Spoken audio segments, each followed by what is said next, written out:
The National Broadcasting Company presents Joel McCrea in Tales of the Texas Rangers. Tonight, transcribed from Hollywood, another authentic reenactment of a case from the files of the Texas Rangers.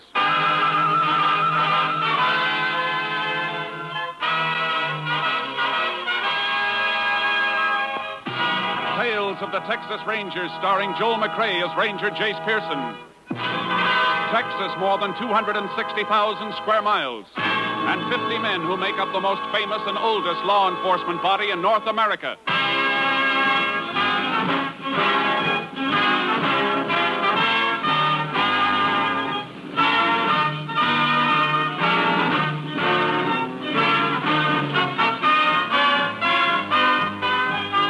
Now, from the files of the Texas Rangers come these stories based on fact.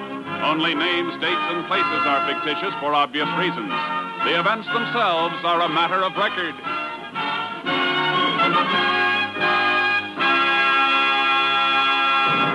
Case for tonight, hanging by a thread.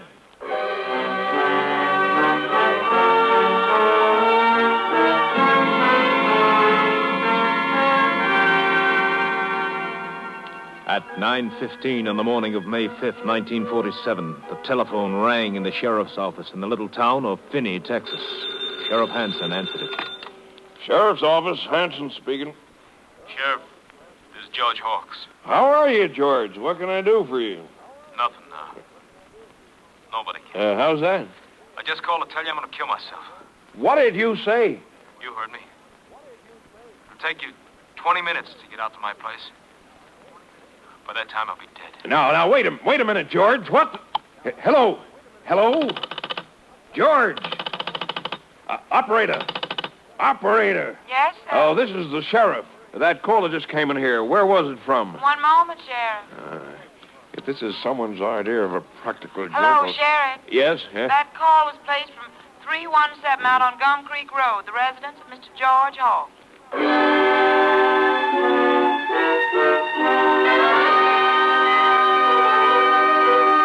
The sheriff raced out to the Hawks Ranch and found George Hawks dead, hanging in the barn. Then he made another discovery which prompted him to put in a call to the Texas Rangers. Ranger Jace Pearson was assigned to the case and drove to the Hawks Ranch to meet Sheriff Hansen.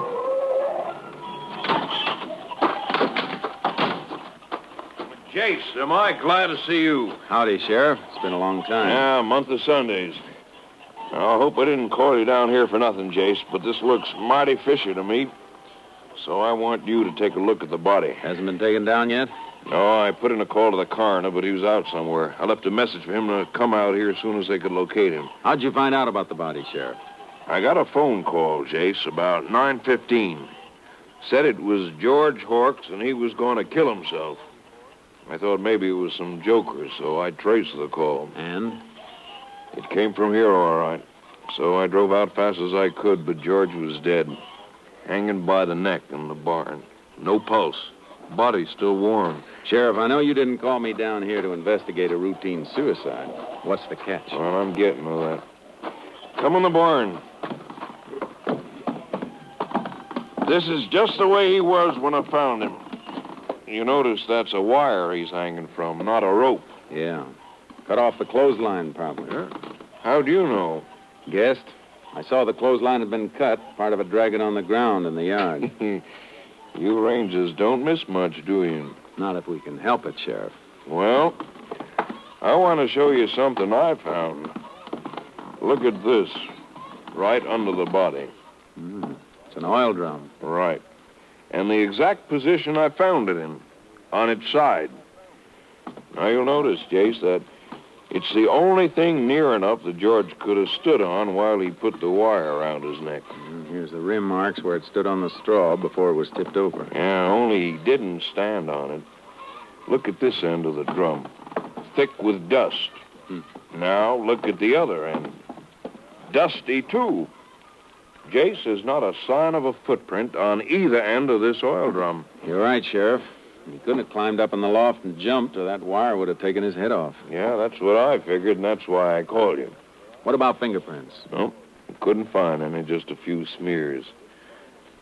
What does it spell to you, Jace? Just one word, and an unpleasant one. Murder. I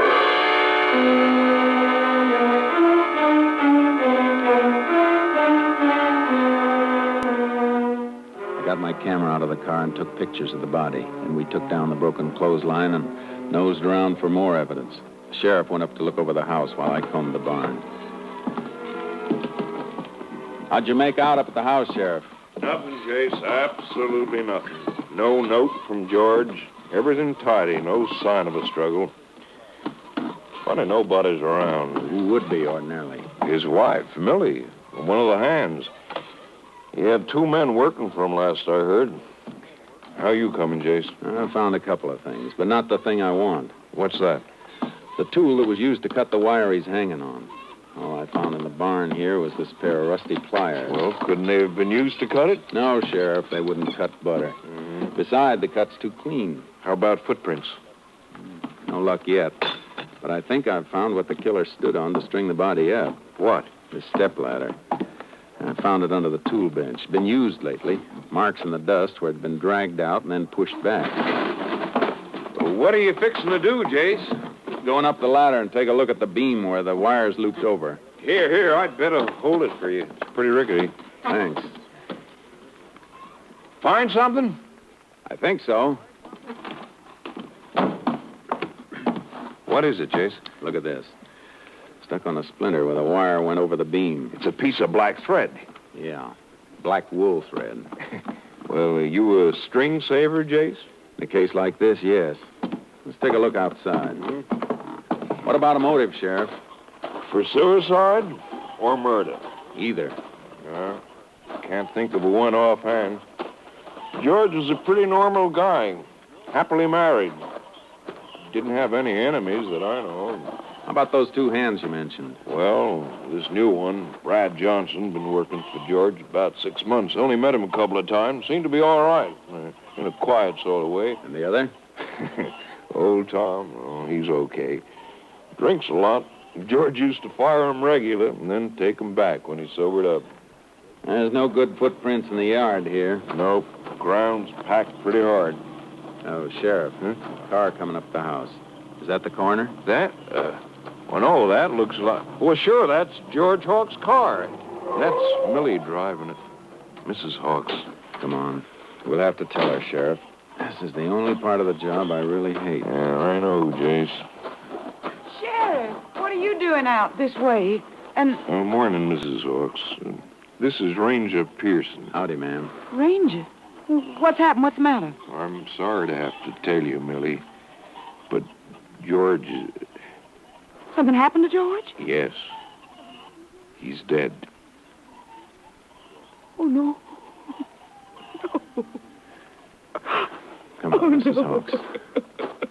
We'll take you to the house.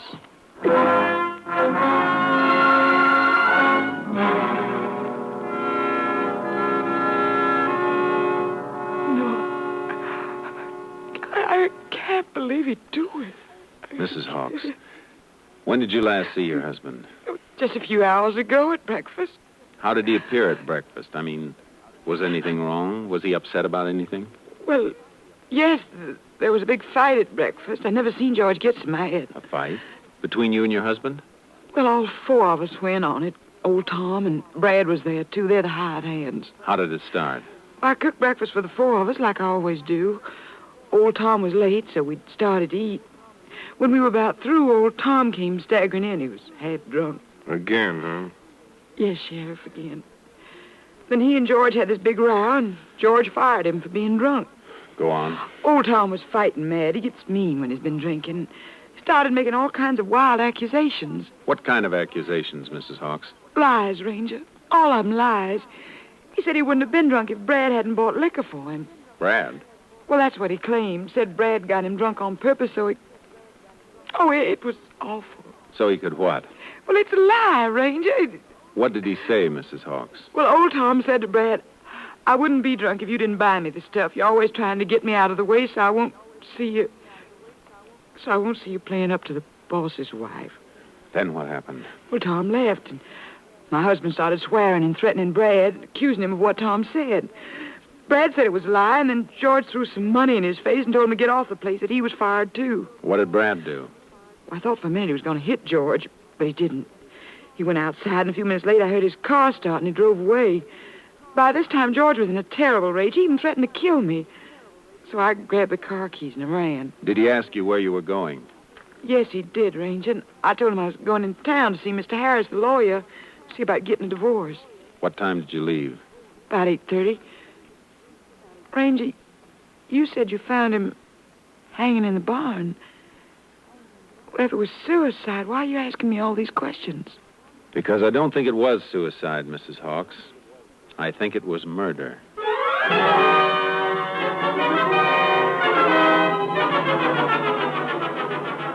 After the coroner and the doctor arrived, the sheriff borrowed a horse from the corral. I got charcoal out of the trailer, and we headed for Tom's shack up in the hills. There it is, Jace. Just around those rocks. That Tom's horse, Sheriff? Grazing out back? Yep. He's around someplace. Up, charcoal. Yep. I just can't see old Tom as a killer, Jace. He ain't the type. Huntsville's full of them, Sheriff. Killers who aren't the type. Oh, charcoal. Oh, boy. Yeah. Let's try the front door. Okay. All right, Tom. Open up. He's not here, Jace. I can see through the windows. Shack's empty. What the? Somebody's shooting close by. Maybe Tom. That shot came from back up in that draw. Come on, Sheriff. There he is. Back by that clump of trees. Is that Tom? Sure is. Hey, he's running toward the trees. Hold it, Tom. Stay where you are. I'll put one over his head. Yeah, he's starving. See what he's wearing, Jace? Yeah. Black sweater. What's all the commotion? All right, Tom. Throw down that rifle. Sure, Ranger. But, what for? Why didn't you stop when I told you to? Well, to tell the truth, Ranger, I didn't hear you. I'm kind of deaf. I heard you shot, though. Yeah, that's right, Jace. He's hard of hearing. What's that, Sheriff? Oh, never mind. Why'd you shoot at us, Tom? Shoot at you? Why, I never did no such thing. What were you doing then? Ain't no law against a man killing himself a rabbit for supper. All right. Get his rifle, Sheriff. Let's go. Huh? Where to? To your shack first. We're going to have a long talk about George Hawks.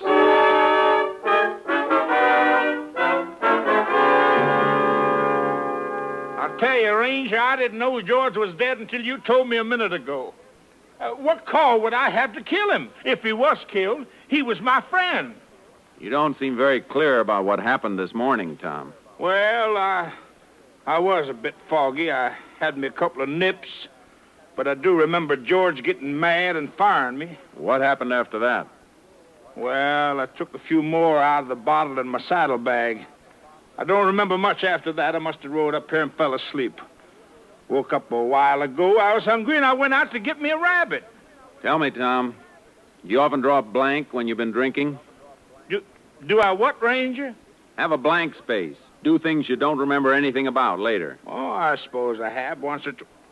Hey, wait a minute. I didn't do it. I couldn't have killed George. He was my friend. These your wire cutters on the table, Tom? Oh, yeah, they are. I'll take them. And I think you'd better come along to town with us.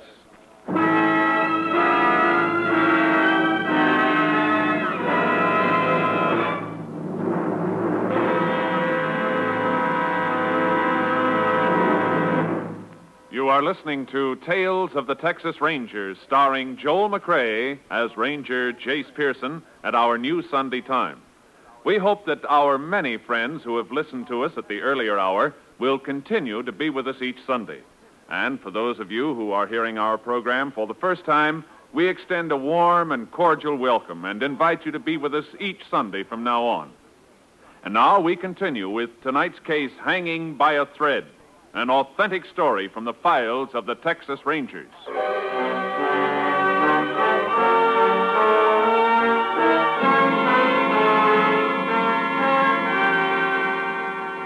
The finger was pointing straight at Tom. When we got back to the Hawks Ranch, there was a man in the back lot feeding the hogs. It was Brad Johnson, the third witness at the breakfast fight. While the sheriff took Tom into town, I got Brad's version of what happened. And then he threw the money in my face, Ranger. $30. Told me I was fired. I wanted to hit him, but I didn't. Then what, Brad?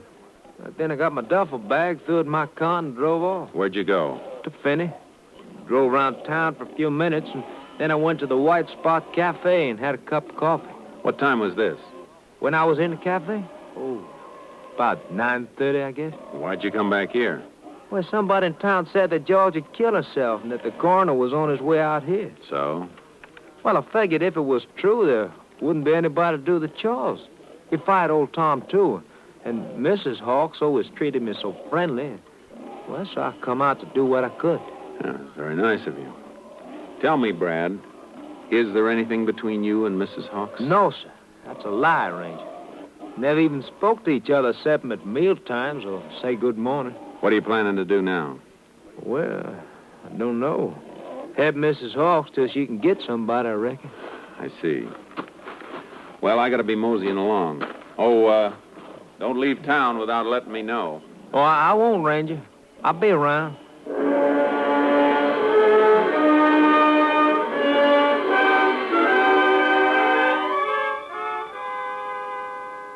I got the evidence off to Austin and then went to the White Spot Cafe. Brad had been seen there at 9:30, and Mrs. Hawks had been with her lawyer half an hour before. I radioed headquarters that I was staying over in Finney, and about 9 that night, I got a phone call. Hello? Jace, Captain Stinson. I've got the report on that stuff you sent in today. You got a pencil? Sure have, Captain. Shoot. On that black wool sweater, the thread you sent in the envelope matched all right. It's definitely off the sweater. How about the wire cutters? Well, afraid I got a disappointment for you there, Jace. They couldn't get a match. I'm afraid the murder wire wasn't cut with the tool you sent. Are you sure, Captain? The boys in the lab are. They made sample cuts with every millimeter of those blades and couldn't match up a single one with a murder wire. Oh. What kind of a fix does that put you in, Jace? Oh, I'm not sure. Well, thanks, Captain. I'll keep in touch with you. All right, Jace. Good luck.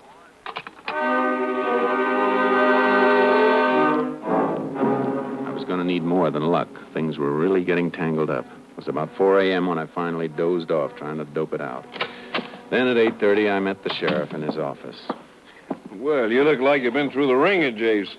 Hotel bed's too hard for you? No, but I didn't get much sleep trying to figure this Hawks thing out.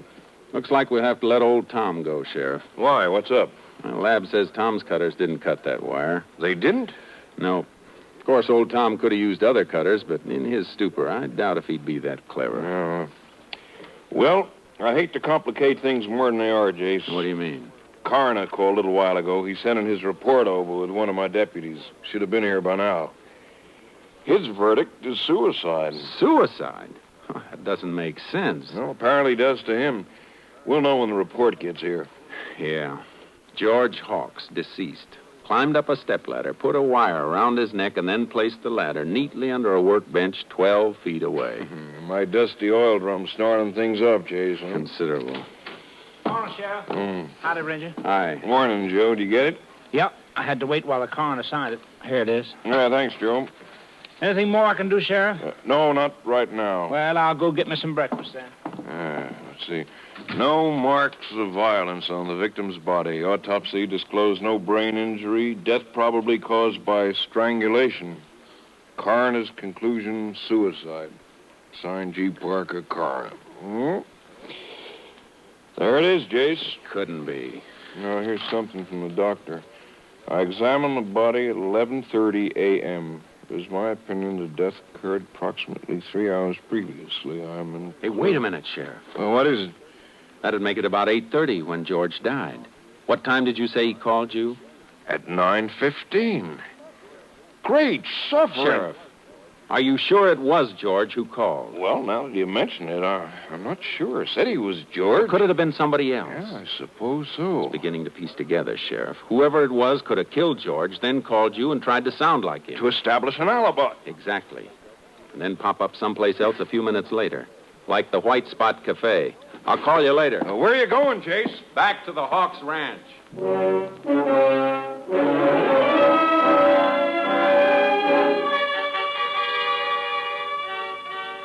When I pulled up to the ranch, Brad Johnson was running water into the big trough near the barn.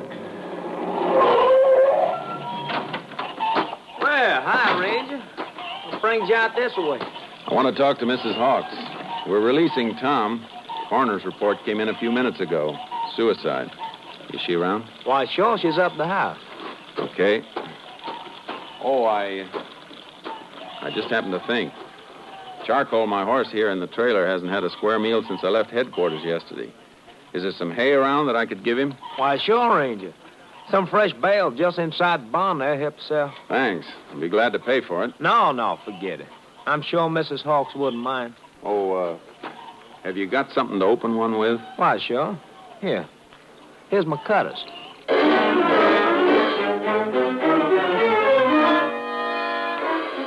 I took the cutters into the barn and made some cuts on a wire sample. After I gave the cutters back to Brad and fed charcoal, I spoke briefly with Mrs. Hawks, and then I tore out for the lab in Austin.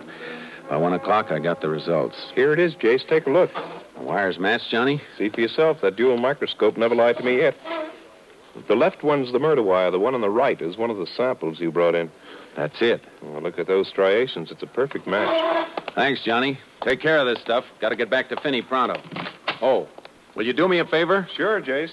Call the sheriff at Finney. Tell him I'm on my way and I got something hot. I'll be there in 2 hours.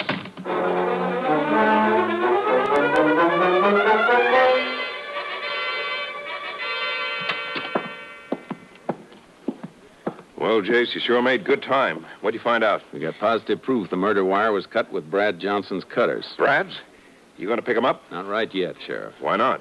We only know that Brad's cutters were used. We don't know he used them. We got to be sure. What are your plans, Jace? I've been thinking. Those stories that Mrs. Hawks and Brad told me, they were alike, all right. Too much alike. What do you mean?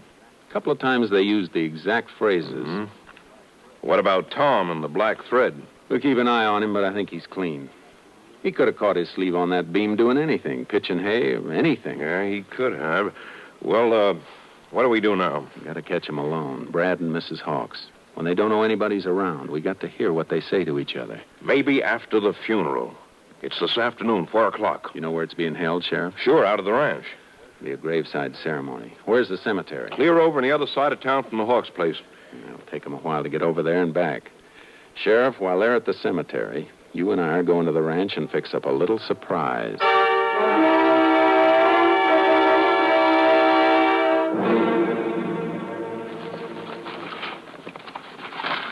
There. That ought to be all right for that one, behind the window shade. Why 3 microphones, Jace? Wouldn't one do? Not if they wander around the house while they're talking, Sheriff. I want to hear everything. Yeah, but how do you know that Brad and Mrs. Hawks will talk? How do you know who'll even come into the house? I don't know, Sheriff. I'm guessing.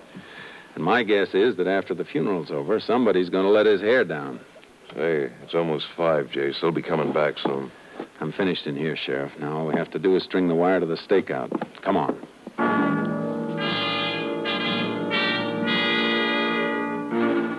We'd hidden my car in a lane down the road and set up our equipment at a clump of trees close to the house. 3 neighbors' cars drove up, then Brad's. We watched him as he fed the stock. About sundown, the last of the guests left the house.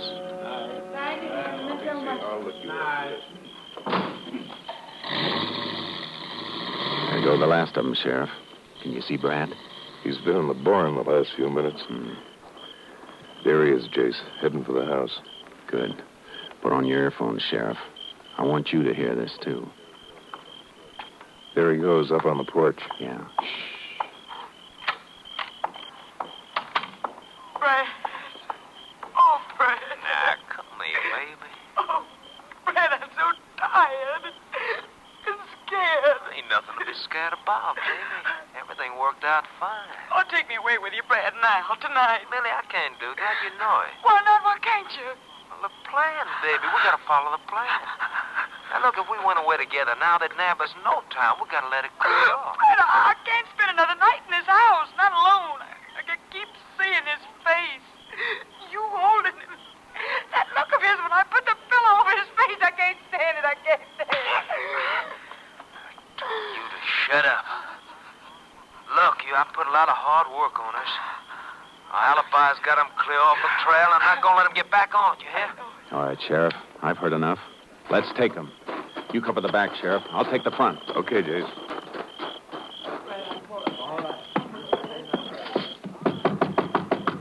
All right, in there. Open up.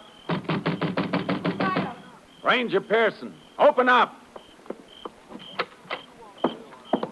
What do you want? You know what I want, Brad Johnson. Oh, he's not here. I know different. Okay, Sheriff, let's search the house. All right, Jace. I don't know what this is all about. You'll find out. He's not in the kitchen, Jace. All right, Sheriff, work this way. Ranger, what's the meaning of this? He's not in the back of the house, Jace. Maybe he's... What was that? He was upstairs, Sheriff. Sounds like he jumped from up there. Come on. Don't see him. He didn't run for his car. Couldn't have gone far. Maybe he hit for the highway. What's that? Chickens in the barn. Something scared him, and I think I know what. Come on. If we play this right, we've got him trapped. I know you're in there, Brad. Come on out. All right. Dark as pitch in there, Jace. Turn on your flashlight, Sheriff. Take the other side. I'll look behind those things. Okay.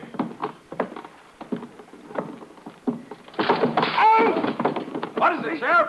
Pitchfork. Threw it from the loft. He hit me. You hurt bad? Don't think so. My shoulder. Here, give me your flashlight, Sheriff. All right, Brad. I'm coming up. No, don't come up. I'm coming down. Come out where we can see you, then. With your hands up. Jace, he's jumping. Look out!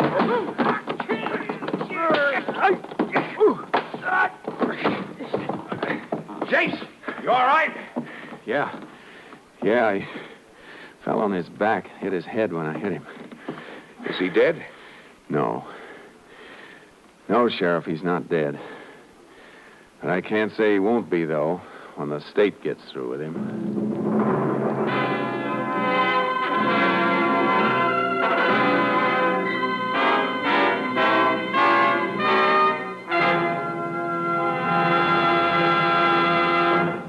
After Mildred Hawks turned state's witness, Brad Johnson confessed to the murder of his employer. For her part in the crime, Mildred Hawks received a sentence of 50 years in a women's prison at Huntsville. Johnson's sentence, death in the electric chair.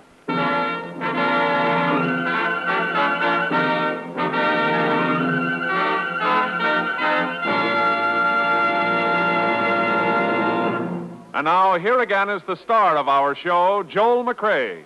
While most of the mail that comes to us here at Tales of the Texas Rangers is written by grown-ups, the youngsters have their questions, too. Tonight, I'd like to read you a postcard from a boy in Newark, New Jersey. It says, Dear Mr. McCrea, I am 9 years old.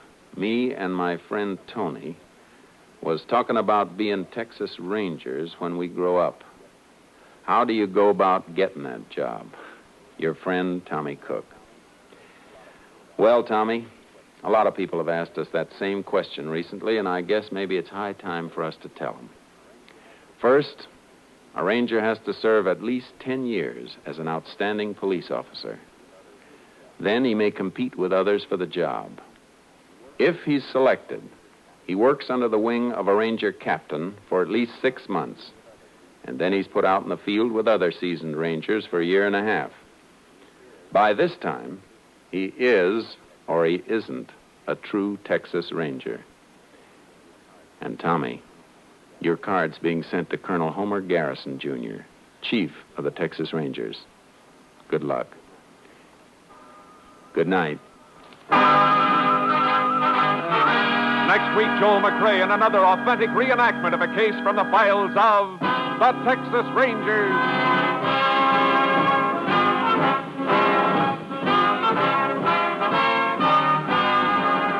Joel McCrea is currently seen starring in the Universal International Technicolor production Saddle Trent.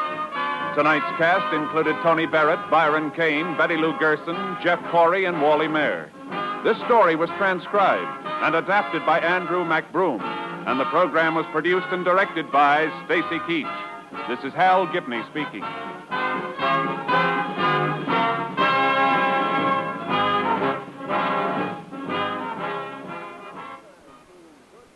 Three chimes mean good times on NBC.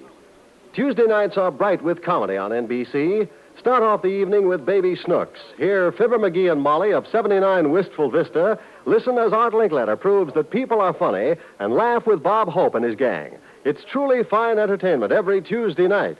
So be sure to listen for Baby Snooks, Fibber McGee and Molly, People Are Funny, and Bob Hope.